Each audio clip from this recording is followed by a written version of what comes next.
Digital transformation is a broad space. My organization is called System Engineering and Applied Technology. And what we do is incubate and productize new technologies for development in AT&T IT organizations. So as you would expect, microservices is a big thing.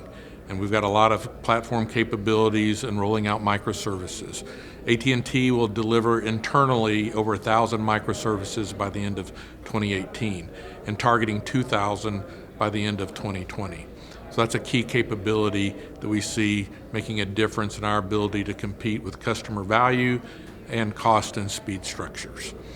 Secondly, machine learning. There's so much data available with our recent acquisition of Time Warner. We're going to have even more data to analyze. So we're going to have to be using machine learning techniques to analyze all the data that's available and create value out of that data. And then from an AI perspective, artificial intelligence. With so much data, if we're going to act on that data, we got to be able to act on it autonomously. And then as a DevSecOps, from the keynote address this morning, security is a big play in everything we're doing these days. Customers expect their data to be protected and our services to be secure that we offer to customers. From a technical perspective, technical integration is always a challenge. Depending on where the state of the industry is and standards around that technology makes it even harder sometimes. But eventually the technical challenges get solved. By yourself, by your partners, by your vendors, or the industry at large. But probably the biggest issue with a lot of these new technologies are the cultural changes. Organizations have processes, embedded historical processes that inhibit speed and drive cost up. So getting a culture of change, getting a culture to adapt to the ever pace of change is important to be successful.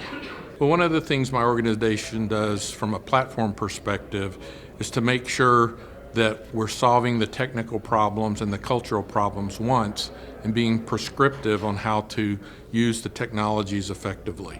So the application teams that are running on the platforms can focus on business logic rather than solving block and tackling with technology. With the ever-evolving technologies, vendors are going to have to tool up sooner than the companies that they're supporting. So when they come to offer services to companies like AT&T, they're already ready to use the new technologies. The other thing is we expect vendors to co-create with us, meaning share in the risk of implementing the new technologies, but also share in the benefits once the technologies are implemented. A lot of new things come into play from that perspective. One is cost models. So between public and private clouds, cost models play. Speed models play as well. Frequently you can move faster in a public cloud. However, when you get to public cloud, there's certain things you got to take care of that you didn't maybe on an on-prem solution, meaning you have to design for network latency because the cloud you're operating in with may not be co-located with the rest of your applications on-prem.